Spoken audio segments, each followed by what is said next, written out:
Hello and welcome to Box Office Receipts. I'm your host Tyler Callahan, and we got an interesting episode, mostly thanks to how Eternals did on its opening weekend. Don't worry, we got some other news as well, like Lionsgate might be looking to sell Starz, and Snake Eyes bombed again. Let's start with the top 5.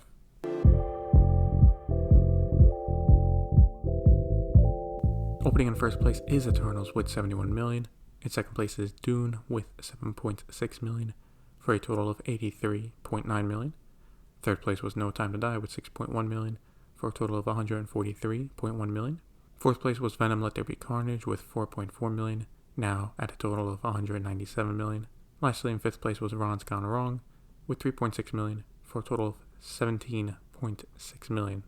Now this is kind of weird because on paper, a $71 million opening weekend is pretty great. Warner Brothers, for example, would be popping champagne if they got that for the Suicide Squad. But this is the MCU, where expectations were higher. See, coming into the weekend, even with middling reviews, and being the first rotten film in a franchise, expectations were it would still do around 80 million, which would be great. The only bad news is any chance of a breakout to 90 or even 100 million was gone. Well, that did not happen, and instead landed on a $71 million opening. Not only that, but more reviews came out over the weekend, and the Rotten Tomato score, as of now, is at 48. So not only is it rotten, it's under 50%. Also, I was wondering how audiences would react to the film, and it seems to be mixed. What does not help Marvel is the cinema score it got was a B, the lowest in the MCU again. Cinema score, I should note, is graded on a much higher curve, where the lowest good grade is a B+, so a B is not good. Why? Because the score is done on opening night, where you have a mix of fans going out of their way to see it, and some casuals mixed in. The idea is that if you are a fan and you go out of your way to see it opening night, it should be easier for you to enjoy the film, give it a higher rating, as well as good word of mouth. Eternals did not get this. While this does not reflect this weekend, unless word of mouth changes, the second weekend drop could be bad. Right now the film is looking at finishing around 150 to 170 million domestically, as 200 million is just not going to happen anymore. And if the legs are really bad, with really bad word of mouth, we couldn't even look at 130 million. Just a side note, I also did see Eternals over the weekend, and I thought it was pretty good.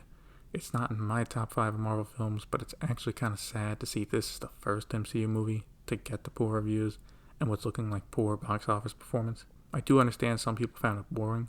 Personally, I liked the slower paced film and gave time for some of the characters to develop. Quick note on Dune, it is being reported that for the first week of December, Dune will be back in IMAX screens for a limited time before No Way Home comes out. So if you missed your chance to see it in IMAX before Eternals, you have one more shot, depending on if your theater is playing it again. Moving on to China, No Time to Die stayed in first place with 11.4 million, for a total of 49.2 million. In second place was The Battle at Lake Changjin with 8.7 million, for a total of 874 million.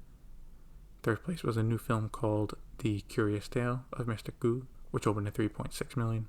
Fourth place was another new Chinese film, an animated one, called Legend of Sealed Book with 2.3 million. Lastly, in fifth place was Dune with 2.1 million, for a total of 36.9 million. As for Snake Eyes, well, it only made 1.5 million in its opening in China, coming in at 8th place. Also, fun fact, on the rating site Moyan, it got a 5.8, which is just really, really bad. Remember, over there, anything under an 8 is okay. Anything under a 7 is considered bad. So 5.8, yeah, the film just keeps taking L's. Now Variety has reported that Sony is now promoting Spider-Man No Way Home on Chinese social media with a new poster, and that it would be in theaters in the country. This would logically indicate it has gotten the government's approval and just needs to get a release date.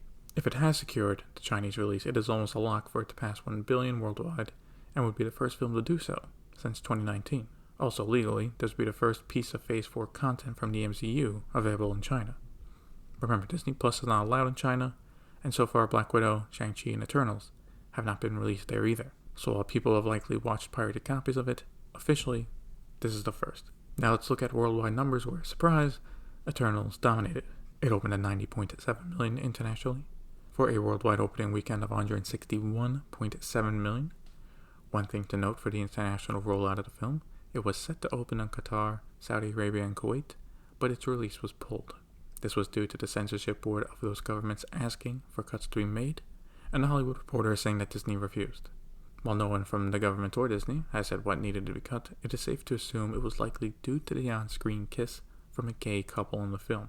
I will say props to Disney for sticking their ground on this and not making the cuts. While they easily could have for a few extra bucks, I do respect them for respecting what Chloe Zhao and Marvel Studio made and are sticking to it. No Time to Die made $27.2 million for a worldwide total of $667.1 million. Dune made $11.1 million for a total of $330.4 million worldwide. Venom Let There Be Carnage made $11.4 million for a worldwide total of $424.6 million. Snake Eyes, thanks to the $1.5 million made in China, now has $40.1 million worldwide. Yikes. And Last Night in Soho is at $12.8 million worldwide. Moving now to the news from Hollywood, well, there is quite a bit of it. First is from Universal, as it looks like they are finally moving their Wicked project along by hiring the two main leads. Ariana Grande will play Glinda, and Cynthia Erivo will play Elbada. I have no idea how to pronounce that name. Directed by John M. Chu, we still do not have a release date for it or when it will start filming, but for a film that has been in the works for years, it's nice to see it's gaining traction. Also not directly from Universal, but from Vin Diesel. This week he posted on Instagram publicly asking Dwayne Johnson to return for a Fast 10. It's an interesting move to ask for this publicly, unless talks broke down behind the scenes, and this is a last-ditch effort. I will say, though, for asking him to come back, it's not a good start by starting off with my little brother Dwayne on the post. Will he come back? Who knows? Right now, The Rock has not publicly replied to the post or mentioned it on social media, but if I was him, unless it was a really big paycheck, I'd say no. He does not. Why? Because he does not need him. They need him, and he knows it. Well, the biggest thing the Fast and Furious cast has is that franchise. For him, it's just another one. He's got superheroes to play with Black Adam, Jumanji to return to at some point, and right now he's working on a film for Amazon and possibly down the road, Hobbs & Shaw 2. So it's not like he's hurting for projects. Finally, this is not huge news, but something worth talking about. Cinemark recently had their quarterly earnings report, and it was good news, with them having an increase in revenue while also cutting down on losses. But how they did some of that besides playing new movies is actually what I talked about before and wrote about on my Substack. I will leave a link to it in the show notes. What Cinemark has started to do now is trying out live events, including wrestling, Dungeons & Dragons, and esports competitions with League of Legends.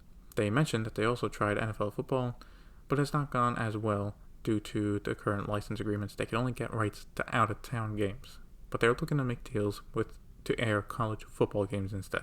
Along with that, they mentioned that for upgrading seats, luxury lounges, as they call them, are in 65% of their theaters. So yeah, it was just nice to see that they're using this time to experiment and try other ways to get people in the theaters, because simply they need to.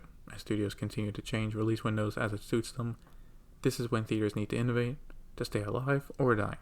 Cinemark, at least, looks like they're trying. We do have some VOD premium news this week, starting off with Lionsgate. No, they are not looking to be sold, but instead looking to spin off and sell Starz. During their quarterly earnings report, they mentioned that they have asked their board of directors to look at potential options. Why would they sell? Well, they mentioned that the recent buys, like Amazon buying MGM, and the billions spent on that and other deals, shows it's a good time to be looking to sell at a high price. They also feel that their stock does not reflect the assets they have, so by offloading Starz, they would have the cash needed to grow as a studio, and ideally, their stock price. While I respect the executives for being so candid about why they're looking to sell, and they might get some decent offers, I hope they're not looking at a few billion, because they will likely not get that much. Let's see what they have. The Power franchise, with its spin-offs, and some rights to air films from other studios. That's about it. Potential buyers would also have to deal with the cable channel Starz is most known for, and do they want to keep those running? If I had to take a guess on who might buy it, easy pick is Comcast. Throw $1 billion at it, and if they can buy it, shut down Starz, move everything to Peacock, and grow that service. I don't see Apple, Netflix, or Warner Brothers making a serious move for it. And Viacom CBS is not in the position to spend a lot. MGM gave us a little surprise this week by announcing No Time to Die will be heading to a PVOD. By the time you're listening to this, it will already be available on major platforms for the usual PVOD price, $19.99 for a rental. I was a little surprised since it was holding well over the past few weeks, but thinking strategically here, if they know that more of the older movie watchers are staying home, and this is how you get the extra cash without waiting until next month for the Blu-ray release. Disney Plus Day is coming up, and to celebrate, Disney is doing a few things. First, if you have not yet subscribed or you did and canceled, you can sign up again for $2 for the first month. Afterwards, it'll go back to the regular $8 per month. Not the biggest deal, but it is something, and you save a few bucks. Besides the deal, they are also upgrading the service a bit by updating some of the Marvel films to the IMAX versions. In total, 13 will receive the upgrade, including Shang-Chi, which will be on the 12th. Considering it is rare to get the IMAX ratio of films for any kind of home media, I love this move, and I'll be taking a look at some of them again, like the first Iron Man. And that'll be it for this week's episode of Box Office Receipts. Question for the episode is, are you excited about the addition of IMAX to some of Marvel's movies? Or do you really not care? Let me know on Facebook. Link to the page is in the show notes. Thank you for listening. See you next time.